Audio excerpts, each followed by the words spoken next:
உங்கள் தங்க நகையை அதிக விலைக்கு விற்கவும் மற்றும் அடகில் இருக்கும் தங்க நகையை மீட்டெடுத்து அதிக விலைக்கு விற்கவும் உடனே அணுகவும். Prime gold hub 9840551787. No compromise. உங்க சைடுலயும் எங்க சைடுலயும். It's a GT promise. GT Holidays, South India's #1 travel brand. முந்திரி திராட்சை முழுசா இருக்கு. ஆச்சி பாயாசம் மிக்ஸ், ஒன்று வாங்கினால் ஒன்று இலவசம். தமிழக முதலமைச்சர் மு க ஸ்டாலின் அவர்கள் ஒரு அரசு விழாவில் பேசும்போது, நாங்க எந்த திட்டம் கேட்டாலும் அந்த திட்டத்துக்கான நிதியை ஒதுக்குவதே இல்லை மத்திய அரசு. இங்கிருந்து தான் ஜாஸ்தியான வரி அவங்களுக்கு போகுது. ஸோ வரி மட்டும் வாங்கிக்கிறாங்க, ஆனா நாங்க கேட்கக்கூடிய தொகையை தரமாட்டாங்க, பட்டை நாமம் போடுறாங்க. டைரக்டா அவர் குற்றம் சாட்டுறது அப்படிங்கிறது பிரதமர் மோடி அவர்கள். நிர்மலா சீதாராமன் அவர்கள் உட்காருங்க, அவங்க கூட 2 நிதி அமைச்சகத்திலிருந்து 2 அதிகாரி வரட்டும், 2 பேரும் பேசுங்க ஒருத்தருக்கு ஒருத்தர். அவங்க என்ன கொடுக்குறாங்களோ அதை பப்ளிக்ல எக்ஸ்சேஞ்ச் பண்ணுங்கன்னு சொல்லுங்க. அவங்க என்ன நினைச்சிருக்காங்கன்னா, எது சொன்னாலும் மக்கள் நம்புறாங்க. இல்ல, நான் தனிப்பட்ட முறையில பிரதமரை தனிப்பட்ட ரீதியில பார்க்கும்போது நான் பேசியிருக்கேன்னு சொல்றேன். என்ன பேசினாரு? தமிழகத்துக்கான நிதி கேட்டேன். எப்படி கொடுப்பாங்க? கையில பேக்ல எடுத்து கொடுப்பாங்களா? எப்படி கொடுப்பாங்க? நீ போகும்போது 2 பேக் எடுத்துட்டு போன்னு சொல்லுவாங்களா? கோயம்புத்தூரும் மதுரையோட இந்த மெட்ரோ ரயில், அது எப்படிலாம் பேசினாங்க பாத்தீங்களா? மெட்ரோ ரயில் நாங்கள் கொடுத்த ப்ராஜெக்ட் டிபிஆர் தப்பு, அதை மாத்தி கொடுங்கன்னு சொன்னதை நிராகரித்து விட்டனர், தமிழகத்தை புறக்கணித்து விட்டனர்னு சொன்னாங்க. நேராக போய் பணம் கேட்டால் கொடுத்தாங்க அப்பாவா இல்லை தாத்தாவா? நம்ம வீட்டில் போய் நேராக பணம் கொடுப்பா, சும்மா ஜாலியாக கொடுப்பான்னு கேட்கறதுக்கு. ஒரு கவர்மெண்ட் போனீங்கன்னா ப்ராஜெக்டாக போகணுங்க. அதிக வரி கொடுக்கன்றல, நாளைக்கே பெட்ரோலில் மாற்றிடலாம், ஜிஎஸ்டியில் கொண்டு வந்துடலாமா? நாங்கள் ₹1 தரோம், 29 காசு தான் திருப்பி தராங்க. சரி, அது பல பேர் அதான் சொல்கிறேன், இதை முச்சந்தில் நின்றுட்டு மைக்கில் பேசக்கூடாது. 29னா விவரிக்கணும்ல. அடுத்த கேள்வி கேட்டால் பதில் சொல்ல தெரியாது அவருக்கு. நான் அடுத்த கேள்வி கேட்குறேன், 29ன்றது எப்படிங்கன்னு கேட்குறேன், ஸ்பிளிட் பண்ணுங்கன்னு கேட்குறேன். ஒரு விஷயங்க ரொம்ப சிம்பிளா சொல்றேன். போன முறை 2021 அவங்க ஜெயிச்சதே ஸ்லெண்டர் மார்ஜின் 1.5% 2% தான் ஜெயிச்சாங்க. இவ்வளவு பெரிய கூட்டணின்னு சொல்லக்கூடிய மாயை அவங்களோட பெரிய பிளஸ் பாயிண்ட் என்ன, 2024 நாங்க பிரிஞ்சு நின்றதுனால எம்பியில் ஜெயிச்சிட்டாங்க. எம்பியில் ஜெயிச்சதுனால மெகா கூட்டணி, வீழ்த்த முடியாத கூட்டணி அப்படின்னு ஒரு இமேஜ் கொண்டு வந்துட்டு இருக்காங்க. தயவுசெய்து யோசிங்க, நாளைக்கு இன்னைக்கே யோசிச்சு பாருங்க, போய் கூகுள் பண்ணி பாருங்க. 2021 1000 ஓட்டு 1500 ஓட்டு ஜெயிச்சது 50 தொகுதிக்கு மேல, அவ்வளவுதான் மார்ஜினே. இன்னைக்கு நிலைமையில திமுக தோக்க போதுன்னு நல்லா தெரியும். அதுக்கு என்ன காரணம்னா எதையும் சொல்ல முடியாது. ஒருத்தர் பேசுறாரு, ஒருத்தர் கொள்ளடிக்கிறாரு, ஒருத்தர் என்னென்னவோ பண்றாரு, அதையெல்லாம் பேச முடியாது. ஒரே ஆள் என்னன்னா மோடி, சனாதனம், பாஜக, சங்கி, இதை 4 சொல்லி ஓட்டிலான்றாரு. மக்களுக்கு திகட்டி போச்சு, இனிமேல் அந்த கதை நடக்காது. சரி, பிரதமர் உங்களுக்கு பிடிக்காத பிரதமர் கொள்ளலான்னு சொல்றீங்க வச்சுங்க ஒரு பேச்சுக்கு. எனக்கு பிடிக்காத முதல்வர் இருக்காரு, நான் பேசலாமா? அந்த மாதிரி ஒரு கான்ஸ்டியூஷனல் பாடியில் அவர் மக்களால் தேர்ந்தெடுக்கப்பட்ட முதல்வர் தானே. அவருக்கு எனக்கு பிடிக்கலன்றது தர்க்கரீதியா தான் பேசிட்டு இருப்பேன். ஐயா உங்க கொள்கை சரியில்லை, லாண்டட் அப்படின்னு பேச தர உங்களை தீர்த்து கட்டுவோம். இப்பன்னு இல்லை, எப்போ வந்தாலுங்க அவரை தீர்த்து கட்டுவோம், இவனை தீர்த்து கட்டுவோம். என்ன வேலை இது? ஆதரணியர்களுக்கு அன்பு வணக்கம். இந்த சிறப்பு நேர்காணலில் நம்முடன் இருக்கிறார் தமிழக பாஜகவின் வழக்கறிஞர் பிரிவு தலைவர் குமரகுரு அவர்கள். சார் வணக்கம். வணக்கம். தமிழக முதலமைச்சர் மு க ஸ்டாலின் அவர்கள் ஒரு அரசு விழாவில் பேசும்போது, நாங்க எந்த திட்டம் கேட்டாலும் அந்த திட்டத்துக்கான நிதியை ஒதுக்குவதே இல்லை மத்திய அரசு. அதே மாதிரி தொடர்ச்சியாக இங்கிருந்து தான் ஜாஸ்தியான வரி அவங்களுக்கு போகுது. ஸோ வரி மட்டும் வாங்கிக்கிறாங்க, ஆனா அதற்கான தொகையோ நாங்க கேட்கக்கூடிய தொகையை தரமாட்டாங்க, பட்டை நாமம் போடுறாங்க அப்படின்ட்டு குற்றம் சாட்டி இருக்கிறார். டைரக்டா அவர் குற்றம் சாட்டுறது அப்படிங்கிறது பிரதமர் மோடி அவர்கள் மீது தான். கடந்த 4.5 வருஷத்துல பாருங்க, நான் சொல்றது இனிமேல் ரெக்கார்ட் எடுத்து பாருங்க, ஒரு இடத்துலயாவது திமுக கன்ஃபரண்ட் பண்ணியிருக்காங்களா பாருங்களேன். நேருக்கு நேராக எங்கெங்கெல்லாம் நீங்கள் எதிர்க்க ஒருத்தர் உட்கார வச்சு நாங்கள் இவ்வளோ கேட்குறோம் ஏன் கொடுக்கல அப்படின்னு ஒருத்தர் கேட்டு அவர் ஒரு பதில் சொல்லி இவங்க திரும்பி பதில் சொல்லியிருக்காங்களா பாருங்கள். இதில் முச்சந்தில் நின்றுட்டு 3 தெரு சந்திக்கிற இடத்துல நின்றுக்கிட்டு நான் கேட்கிறேன் புட்டினை அப்படின்னு கேட்பாங்கல்ல. ஒரு சாதாரண ஒரு வட்டசையில் கேட்பார்ல, நான் கேட்கிறேன் புட்டினை கேட்கிறேன், யாரை கேட்டு போர் நடத்துகிறாயின்வாங்க. அதே மாதிரி பாருங்கள், இவர் அறிக்கையும் பாருங்கள், எல்லாம் அறிக்கையாக தான் வருமே தவிர எதிர்க்க உட்காந்து டிஸ்கஷன் வாங்கல. நான் இருங்க, நான் ஒன்று பண்ணுறேன், எங்கள் இவர் அனுப்புகிறேன், தங்கம் தென்னரசு அனுப்புகிறேன், இல்லை அவருக்கு அவ்வளோ விவரம் பார்த்தாதுன்னா உதயச்சந்திரன் அனுப்புகிறேன், 2 பேரும் போங்க, நிர்மலா சீதாராமன் அவர்கள் உட்காருங்க, அவங்க கூட 2 நிதி அமைச்சகத்திலேருந்து 2 அதிகாரி வரட்டும், 2 பேரும் பேசுங்க ஒருத்தருக்கு ஒருத்தர். அவங்க என்ன கொடுக்குறாங்களோ அதை பப்ளிக்ல எக்ஸ்சேஞ்ச் பண்ணுங்கன்னு சொல்லுங்க. கரெக்டு தானே இவங்க சொல்றதுலாம்? ஏன்னா இது அவங்க என்ன நினைச்சிருக்காங்கன்னா, எது சொன்னாலும் மக்கள் நம்புறாங்க. இல்ல, நான் தனிப்பட்ட முறையில பிரதமரை தனிப்பட்ட ரீதியில பார்க்கும்போது நான் பேசியிருக்கேன்னு சொல்றேன். என்ன பேசினாரு? தமிழகத்துக்கான நிதி கேட்டேன். எப்படி கொடுப்பாங்க? கையில பேக்ல எடுத்து கொடுப்பாங்களா? எப்படி கொடுப்பாங்க? நீ போகும்போது 2 பேக் எடுத்துட்டு போன்னு சொல்லுவாங்களா? நிதி கொடுக்கறதுன்னா உங்களோட ரொம்ப நல்ல உதாரணம் கோயம்புத்தூரும் மதுரையோட அந்த மெட்ரோ ரயில், அது எப்படிலாம் பேசினாங்க பார்த்தீங்களா? மெட்ரோ ரயில் நாங்கள் கொடுத்த ப்ராஜெக்ட் டிபிஆர் தப்பு, அதை மாற்றி கொடுங்கன்னு சொன்னதை நிராகரித்து விட்டனர், தமிழகத்தை புறக்கணித்து விட்டனர்னு சொன்னாங்க. இல்லை அவர் சொல்கிறது அவரே வேற யாரும் நம்ப மாட்டாங்க, திமுக காரன் தான் நம்புவாங்க, மற்ற யாரும் நம்பலை. ஆனால் நாங்கள் திருப்பி விளக்கம் கொடுத்தோடனே இது வரைக்கும் இன்னும் யாரும் விளக்கம் கொடுக்கல. இப்போ நான் சொல்கிறது என்னென்னா நல்லா புரிஞ்சுங்க, நீங்கள் பத்திரிக்கையாளர் இருக்கீங்க, நீங்கள் போங்க அங்கே முதல்வர் வரட்டும். பத்திரிக்கையாளர்னா இது மாதிரி கேட்கக்கூடாது, ஐயா அப்படிலாம் கேட்கக்கூடாது, எழுத்து கேட்குற மாதிரி, ஐயா இது மாதிரி இப்படி சொல்கிறாங்களே, நீங்கள் இப்படி சொல்கிறீங்களே, இது என்ன அர்த்தம்னு கேட்க சொல்லுங்கள். ஒரு மீட்டிங் முதல்வர் வேண்டாம், யாராவது ஒரு அமைச்சரை உட்கார சொல்லுங்கள், அன்னைக்கு முகத்திரை கிழியும் தமிழ்நாடு முழுக்க. நான் சவாலாகவே சொல்கிறேன். இப்போ எங்கள் அண்ணாமலை இருக்கார்ல, அண்ணாமலை உட்காந்துக்கிறாருல, அண்ணா பேசுங்கண்ணா, அண்ணா எப்படி நான் ஜிடிபி சொல்லட்டுமா நம்ம பேசுகிறாருல, அது மாதிரி ஒரு அமைச்சரை பேச சொல்லுங்களேன், ஒரு நல்ல ஒரு பத்திரிகையாளராக. நான் சொல்கிறது நடுநிலையா இல்லைங்களே, ஜிடிபி கம்மியாக இருக்கு, மெட்ரோ ரயிலுக்கு வந்து 20 லட்சம் வேணுமாமே, நீங்கள் 15 லட்சம் தானே அமைச்சிருக்கீங்க, இது உங்களுக்கு தெரியுமா தெரியாதா, இப்படி பேசணும். அவங்க சொல்கிறத கேட்டு வர பத்திரிகையாளர் இருக்கக்கூடாது. நாளைக்கே நீங்கள் பேச்சு வச்சு பாருங்கள். என்னங்க சின்ன குழந்தை கூட சொல்லுது பார்த்துட்டு, என்னங்க 20 லட்சம் இருந்தால் தான் மெட்ரோ ரயிலில் சாங்ஷன் பண்ண முடியும்னு மெட்ரோ ரயிலுக்கு நிதி கொடுக்குற உலக நிதி மையம் சொல்லுது, வேர்ல்டு ஆர்கனைசேஷன் சொல்கிறாங்க. எந்த மெட்ரோ இது வந்தாலும் ஃபண்ட் பண்ணுறதுக்கு மினிமம் 20 lakhs வேணும். அது ஏன்னா அவங்க இஷ்டத்துக்கு இல்லை, 20 லட்சம் பேர் இருந்தால் தான் அந்த 20 லட்சத்தில் 2 லட்சம் பேர் பயணிப்பாங்க, பயணித்தாதான் அந்த இன்ஃப்ராஸ்ட்ரக்சருக்கு உண்டான பணத்தை மீட்க முடியும், மக்கள் பயணித்தாதான் மீட்க முடியும். தமிழ்நாடு மெட்ராஸே லாஸுங்கிறாங்க. மெட்ராஸ் எனக்கு தெரிஞ்சு 1.5 கோடி மக்கள் தொகை இருக்கும், அதில் காமிச்சது 40 லட்சம் 50 லட்சம் காமிச்சிருக்காங்க அன்றைய நடத்ததில்லை. அப்போ போகிறது இங்கே சென்னையில் வந்து 4 லட்சம் பேர் தான் டெய்லி யூஸ் பண்ணுறேன்றாங்க. 4 லட்சம் பேருக்காக நீங்கள் விலையை ஏற்றுனீங்கன்னா மக்கள் பாதிக்கப்படுவாங்க. 4 லட்சம் பேர் 6 லட்சம் ஆக்கினா தான் வயபுளாக இருக்கும். இப்போது கட்டியாச்சு நிற்கிறாங்க. இப்போ என்ன சொல்கிறாங்கன்னா மெட்ரோ ரயில் வேண்டாம், அந்த மாதிரி இடத்துல மோனோ ரயில் போங்க. இப்போ யூபியில் ஒன்று ஆரம்பிச்சிருக்காங்க பாருங்கள், புதுசாக ஒன்று ஆரம்பிச்சாங்க, எல்லாம் லான்ச்சர் மாதிரி ஒன்று ஆரம்பிச்சிருக்காங்க. இப்படி சுற்றி வர மாதிரி, அது ரொம்ப சின்னதாக அமௌண்ட் ரொம்ப கம்மியாக இருக்கும். இது மாதிரி சிந்திக்கணும். சிந்திக்கிறதுக்கு நீங்கள் பல ஊருக்கு போகணும், பல ஊருக்கு போகிறதுக்கு நல்ல அமைச்சர்கள் வேணும், நல்ல கருத்து சொல்கிற அமைச்சர்கள் வேணும், கருத்து கேட்குற அமைச்சர்கள் வேணும்.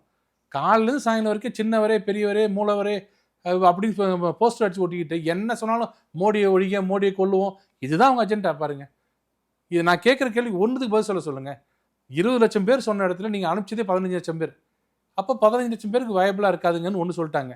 ரெண்டாவது, மினிமம் 20 மீட்டர் இருந்தால் தான் மெட்ரோ ரயில் போகுன்றாங்க. நீங்கள் சொல்கிற பல இடத்துல 10 மீட்டர் 12 மீட்டர். அவங்க என்ன சொல்கிறாங்கன்னா 10 மீட்டர் ஒரு அறிவாளி சொன்னார் நேற்று, 10 மீட்டர் 12 மீட்டர்னா 20 அடி 20 மீட்டர் ஆக்குறோம் அப்படின்னாரு.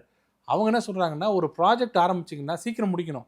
நீங்கள் 20 நாங்கள் இதுக்கு அப்ரூவல் கொடுத்துட்டோம், நீங்கள் அடுத்து என்ன பண்ணுவீங்க, இதை வந்து கையகப்படுத்தணும். 10 மீட்டர் இருக்கிற தெருவில் ரோடுக்கு 20 மீட்டர் ஆக்கணும்னா ஒரு மீட்டர் 3.3 feet வரும்.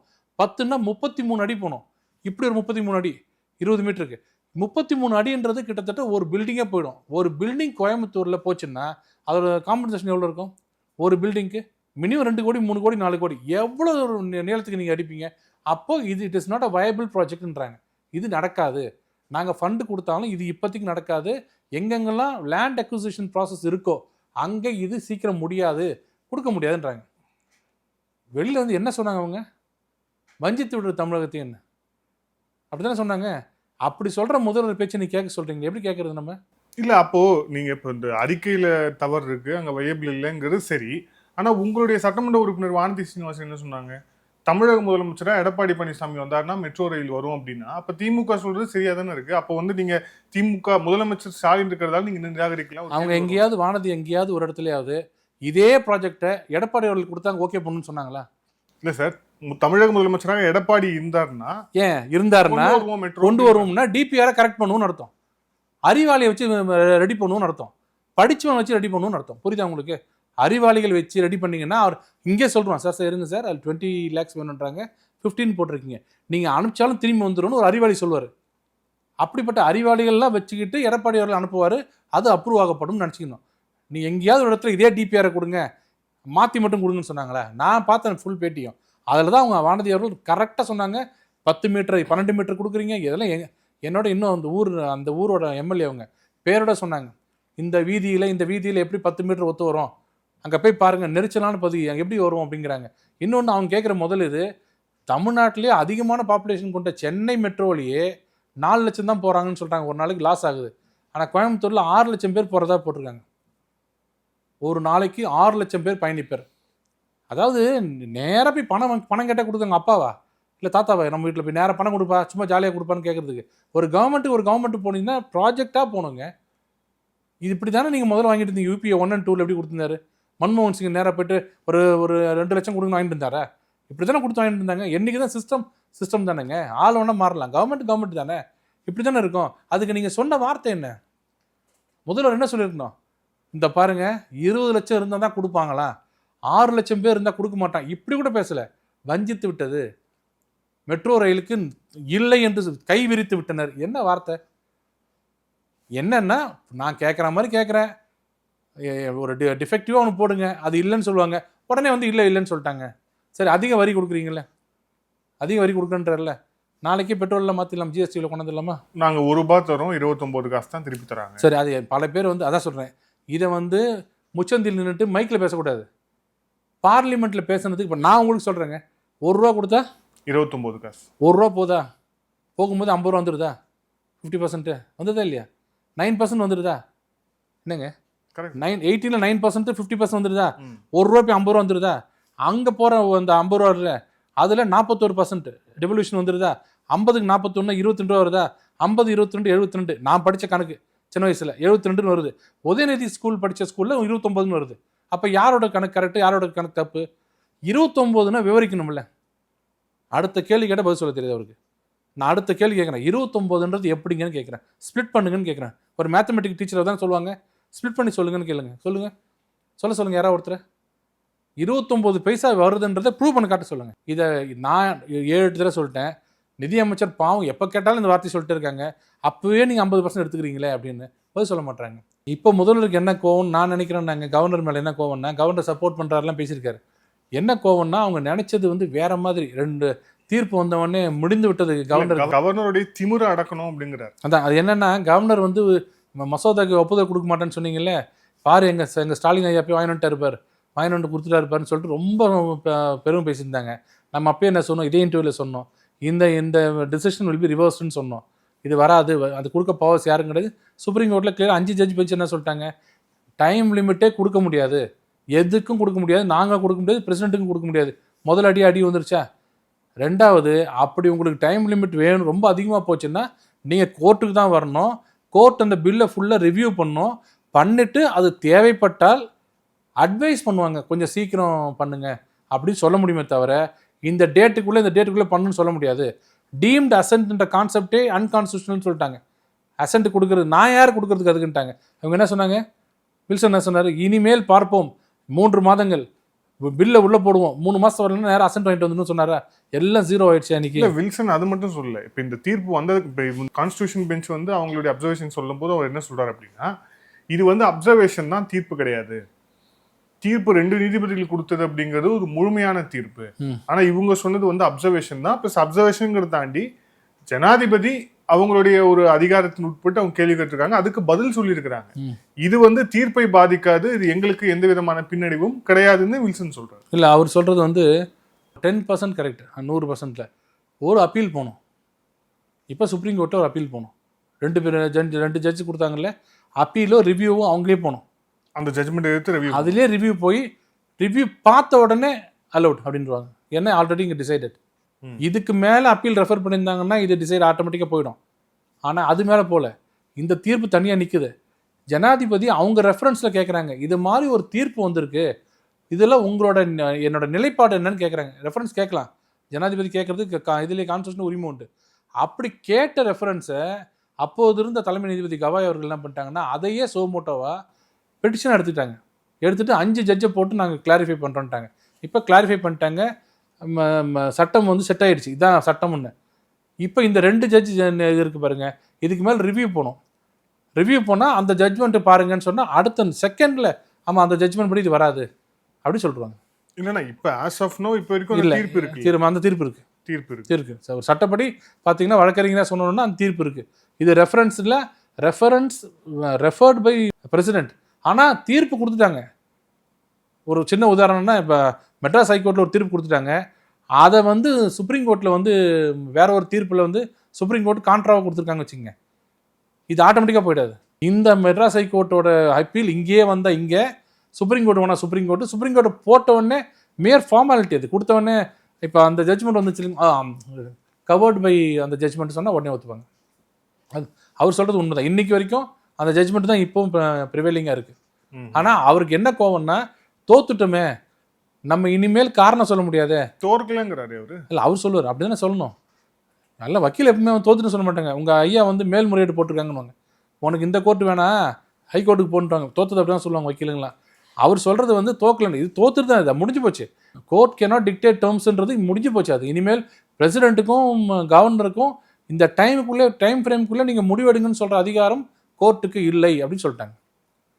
அப்போ அவங்க சொன்னதுக்கு இவங்க சொன்னதுக்கு போயிடுச்சு இல்லை. இப்போ அவங்க என்னென்ன பேசுனாங்க, ஆர்.என். ரவி உங்க கொட்டத்தை அடக்கி விட்டோம், நீங்கள் இனிமேல் நாங்கள் அமிச்சா பார்த்து ஒரே மாதத்தை திருப்பி அனுப்பணும், இல்லைன்னா அவ்வளோதான் அப்படிலாம் பேசுனாங்கல்ல. அப்படி கிடையாது. இப்போ விளக்கம் கொடுத்துருக்காங்க, அந்த மாதிரி பண்ண முடியாது, யாராலையும் கொடுக்க முடியாதுன்றது பெரிய விஷயம் தான் எனக்கு தெரிஞ்சு. இதுக்கப்புறமும் திமிரை அடக்குங்கிறாரு ஆளுநர் ஆர். இல்லை, அது அவருக்கு தனிப்பட்ட முறையில் கோவங்க. அவருக்கு என்னென்னா, எல்லாமே கரெக்டாக பேசுகிறாங்க, கரெக்டாக நடந்துக்கிறாங்க, எவ்வளோ ட்ரை பண்ணுறாரு, நம்ம கண்ட்ரோலில் இல்லை. இப்போ அவர் கண்ட்ரோலில் தான் ராஜாஜி இது இருக்குது, நம்ம ஆளுநர் கவர்னர் பங்களா வந்து அவர் கண்ட்ரோலில் தான் இருக்குது, ராஜ்பவன். அவர் பார்க்குறாரு, உங்களை விட என்னை விட அவங்களுக்கு எல்லாருக்கும் தெரியும் அவரோட வாழ்க்கை முறை என்னென்னு. நல்லா புரிஞ்சுங்க. ஒரு நல்லா இருந்த பன்வாரிலால் புரோஹித்தை என்னெல்லாம் பண்ணாங்க, இந்த நக்கீரன் குரோப்பாலாம் சேர்ந்துக்கிட்டு எவ்வளோ அசிங்கமாக பேசுனாங்க. ஏதாவது இன்றைக்கி யாராவது ஒருத்தர் அது யோசிக்க முடியுது நம்மளால்? அவரை பற்றி அவர் வயசுக்கு என்னெல்லாம் பேசுனாங்க, இதெல்லாம் எங்கே போச்சு? இப்போது அவங்களுக்கு என்னென்னா, கவர்னராக இருந்தால் அவங்க கவர்னர் வரணும், வேறு கவர்னர் வந்து இப்படி தான் பண்ணுவாங்க. வித்யாசாகர் என்னென்னோ பேசுனாங்க. இன்றைக்கி அவர் இருக்கார், அவர் வாழ்க்கை முறையை பார்க்குறாங்க டெய்லி. உங்களை விட என்னை விட ஆக்சசிபிள் யாருக்கு அதிகம்னா அவருக்கு தான், முதல்வருக்கு தான் அதிகம். உளவுத்துறை வழியாக பார்ப்பார். ஒரு சின்ன தவறு நடந்தால் கூட என்னத்துக்கு பெருசாக இருப்பார். ஒரு சும்மா ரொம்ப சிம்பிளான ஒரு குற்றச்சாட்டு சொல்கிறேன், அளவுக்கு அதிகமான சொந்தக்காரங்களை வீட்டில் வந்து சாப்பிட்டு அது மாதிரி ஒருத்தர் பண்ணாங்க. அவங்க கவர்னர், பழைய கவர்னர் இருந்தாங்க. ஏகப்பட்ட பேர் வீட்டில் எப்பவும் 100 பேர் இருப்பாங்க, வீட்டில் சாப்பிட்டே இருப்பாங்க. ஊட்டி போனால் 4 பஸ்ஸு போவோம், செலவுனா செலவு அப்படி பண்ணிட்டு இருந்தாங்க.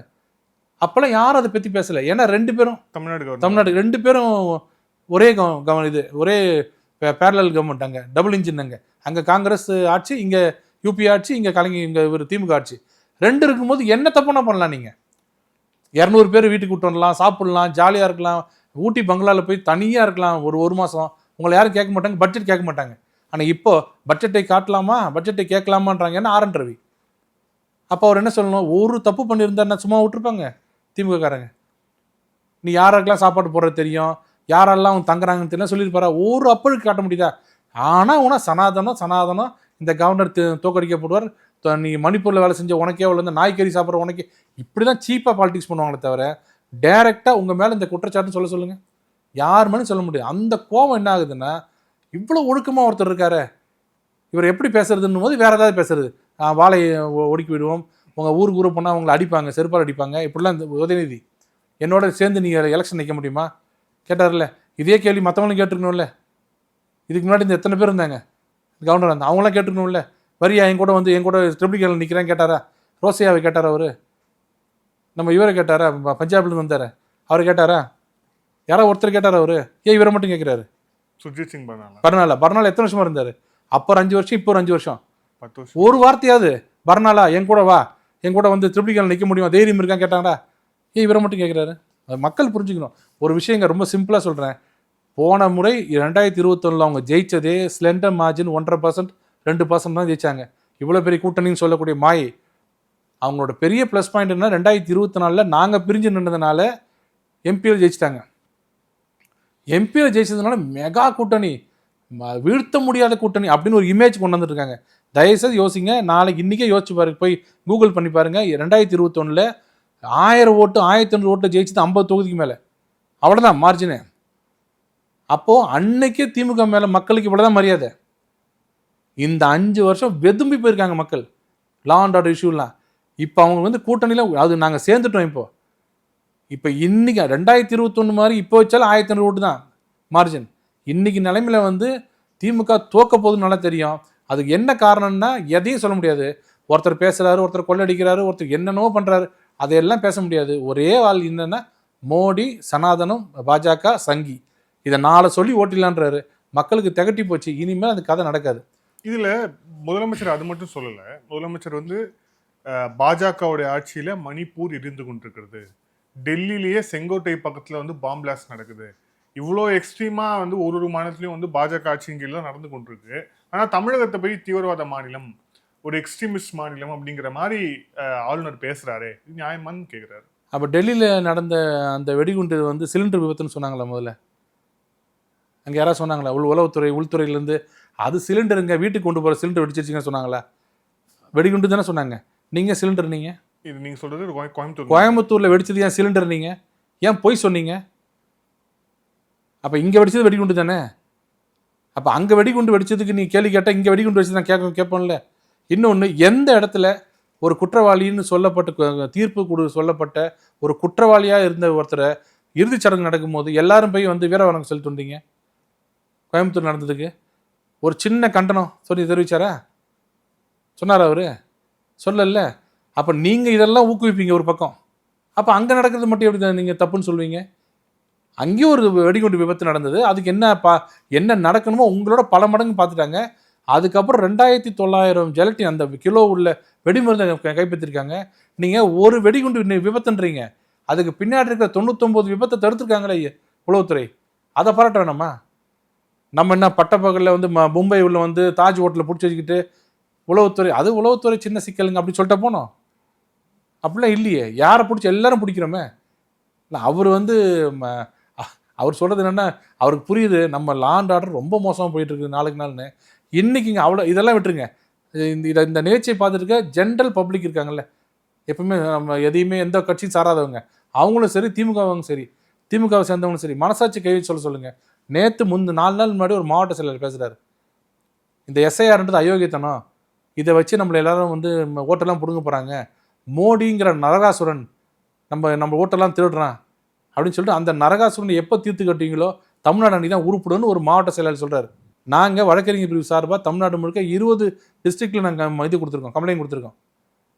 இது வரைக்கும் ஒரு எஃப்ஐஆர் கூட போடலை.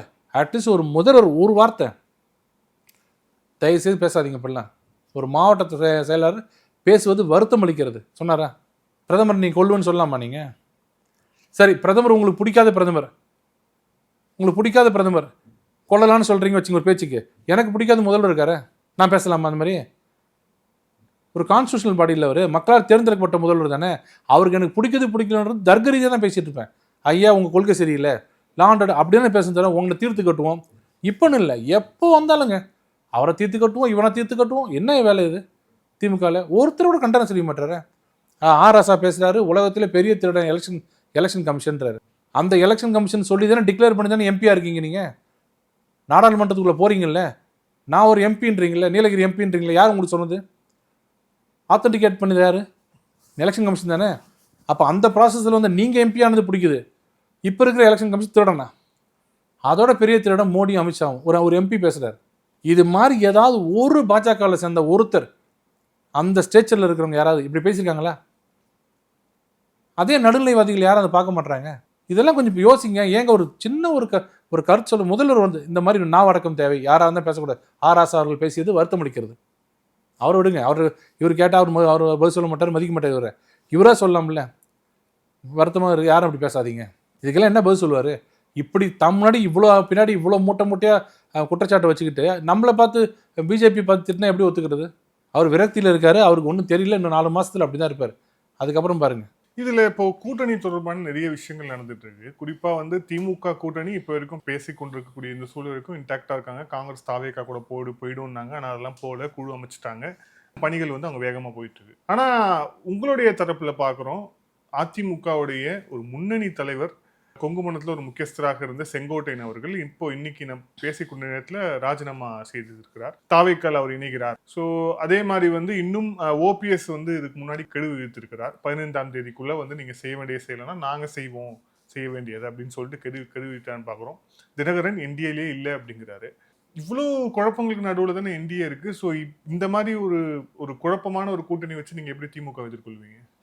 நீங்க சொன்ன இதுல வந்து ஒரே ஒருத்தர் மட்டும்தான் அப்போ 2021 கூட்டணியில் இருந்தார், ஓபிஎஸ் கூட இருந்தார் நினைக்கிறேன். அவர் தான் இப்போ 2021, ஏன்னா அவர் தனியாக நின்னார், தினகரன் தனியாக நின்னார். அப்போ ஆமாம், அவர் தனியாக நின்னார். தாவேக்கா இல்லை, அவர் செங்கோட்டையெல்லாம் அவர் இதில் தான் இருந்தார். அவங்க பிரச்சனை எல்லாமே வந்து இன்டர்னல் பிரச்சனை, வந்து அவங்க கட்சிக்குள்ளே நடக்கிற விஷயம். அதை நம்ம போயிட்டு ஏன் அவர் விளக்குறீங்கன்னு சொல்கிறதுக்கு யாராலையும் முடியாது. அவர் செங்கோட்டையன் அவர் போகிறது ஏன் போகிறாருன்னு அவருக்கு தான் தெரியும். அது அவங்களுக்குள்ளே அந்த கூட்டணிக்குள்ளே நடக்கிறது.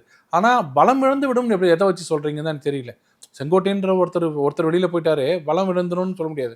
இப்போ இருக்கிறது ஒன்று அப்பயே இருக்கிற மாதிரி அவர் தினகரன் வெளில தான் இருக்கார். அவர் வந்து இதில் உள்ள வந்து சேரல, அவர் தனியாக தான் இருக்கார். அப்படி இந்த மாதிரி இருக்கிற ஒரே சூழ்நிலை வந்து இவர் மட்டும்தான், ஓபிஎஸ் மட்டும்தான் வெளில இருக்கார். அதாவது எலெக்ஷனுக்கு டைம் இன்னும் 4.5 மாதம் இருக்குது இல்லைங்க, அதுக்குள்ளே என்னென்னமோ நடக்கும். உங்களுக்கு தெரியும், லாஸ்ட் மினிட்ல கூட இதுக்கு இதுலேயும் நம்பர் 1 யாருன்னு கேட்டால் நமக்குலாம் வழிகாட்டுறது யாருன்னா அண்ணன் வைகோ அவர்கள் தான். லெஃப்ட்டில் கையை போட்டு ரைட்டில் இண்டிகேட்டர் போட்டு நேராக போயிட்டார். ஒரு தடவை ஞாபகம் இருக்குங்களா? இங்கே கட் அவுட்லாம் வச்சுட்டாங்க, நேராக போய் கட்டுன்னு போயிட்டார். ஸோ இந்த மாதிரி நிறைய விஷயங்கள் கடைசி நிமிஷத்தில் நிறைய நடக்கும். சீட்டு பிரச்சனையில் வரும். இதெல்லாம் அமைதியாக இருக்கிறதுனாலே அது ஆரோக்கியமாக இருக்குதுன்னு நினச்சிக்காதீங்க. அங்கே திருச்சி வேலுசாமின்னு ஒருத்தர் பேசுகிற பேச்செல்லாம் நீங்கள் கேட்டிங்கன்னா, இன்னும் காங்கிரஸ்காரங்க அமைதியாக இருக்காங்கன்னா அப்படின்னு அர்த்தம்னா நல்லா பேசுகிறாரு பண்ணுறான், அருமையாக பேசுகிறார் அப்படின்னு அர்த்தம். அங்கே பிரச்சனை இருக்குன்னு அர்த்தம். காங்கிரஸும் நடவடிக்கை எடுக்கல, திமுகவும் நடவடிக்கை எடுக்கல. அப்போ என்னன்னா அங்கே சரியில்லை, அங்கே ஒருத்தருக்கு ஒருத்தர் அங்கே சரியில்லை. செல்வ பிறந்தவங்க வரும்போது பேசுகிறாரு, இங்கே ஒரு அமைச்சர் ஒருத்தர் இருக்கிறான் அப்படின்னு அமையமன்னே பேசிட்டு வர்றாரு. அங்கே யாரும் ஒன்றும் இதுவாலாம் இல்லை, எல்லாருமே உள்ளுக்குள்ளே பொறுமிட்டு தான் இருக்காங்க. நேரம் ஒன்றும் வரலை, எந்த பக்கம் போகிறதுன்னு தெரியல. அது நல்ல டைம் வரும்போது அது சிதறி ஓடும். மக்களோட எதிர்ப்புன்றது தெரிஞ்சிருச்சுன்னா அங்கே யாரும் இருக்க மாட்டாங்க. மக்கள்கிட்ட போய் இன்னும் சந்திக்கல, மக்கள்கிட்ட போகும்போது தான் தெரியும் இந்த கூட்டணியில் போனால் நம்மளால் ஜெயிக்க முடியாதுன்னு தெரிஞ்சால் தான் ஒவ்வொருத்தர் வெளில வருவாங்க. இன்றைக்கி நிலைமையில் அதிமுக பிஜேபி கூட்டணி, இந்த கூட்டணி எங்கேயோ என்டிஏ கூட்டணி போனாலே மக்கள் ரெடியாக இருக்காங்க ஓட்டு போகிறது, இந்த திமுக அந்த 5 வருட ஆட்சியை பார்த்துட்டு. அதனால் நீ கூட்டணிலாம் ரொம்ப வருத்தப்பட வேண்டியதில்லை, நல்லாவே நடந்துடும். பாமக எல்லாரும் ஒன்றா வந்துடுவாங்க. இல்லை, ரெண்டாவது மக்களுக்கு இன்னொரு ஆப்ஷனும் இருக்குது, பிஜேன்னு ஒரு ஆப்ஷன் இருக்குது. அவரை நோக்கியும் வந்து கூட்டம் சேருது, அவரை நோக்கியும் இப்போ தலைவர்கள் எல்லாம் போகிறாங்க அப்படிங்கிறத பார்க்குறோம். அப்போ எப்படி உங்கள் கூட்டணி போகணுன்னு காத்துட்டு இருக்காங்க அப்படிங்கிறதுல சொல்கிறீங்க? அதாவது தாவேக்கா பொறுத்த வரைக்கும் நான் பல தடவை உங்கள்கிட்ட சொல்லியிருக்கேன், நம்ம இன்டர்வியூவில் சொல்லியிருக்கேன், அது ஒரு கட்சியை ஆரம்பித்து அது போய் ஆட்சி அமைக்கிற வரைக்கும், எலெக்ஷனை நிற்கிற வரைக்கும் ப்ராசஸ் இருக்குல்ல, அது பெரிய ப்ராசஸ். அதை வந்து அழகாக மாற்றி நம்ம இந்த இந்த இந்த ஓட்டு அரசியலுக்கு கொண்டு வரக்கூடிய ஒரு திறமை இருக்குல்ல, அதில் ஜெயிச்சு காட்டினவர் மாஸ்டர் வந்து அதில் எம்ஜிஆர். அதுக்கப்புறம் யாருமே இது வரைக்கும் மாறல. இது வரைக்கும் எனக்கு தெரிஞ்சு தமிழ்நாட்டில் 6%, 7%, 10% போனாங்களே தவிர யாருமே 30-32 போகல. எம்ஜிஆர் மாதிரி ஆட்சியில் அமைக்கலை. அது ஒரு பெரிய ஹிமாலயன் டாஸ்க்காக தான் நான் பார்க்குறேன். கொஞ்சம் போயிருக்கான் ஒரு கூட்டணி வந்து, அதுக்கப்புறம் கொஞ்சம் கொஞ்சமாக வந்து துணை முதல்வர் அப்படி போகிறதுக்கு வாய்ப்பு இருக்குது. நேரடியாக ஆட்சிக்கு வர்றதுன்றது வந்து யாராக இருந்தாலும் அது கஷ்டம்.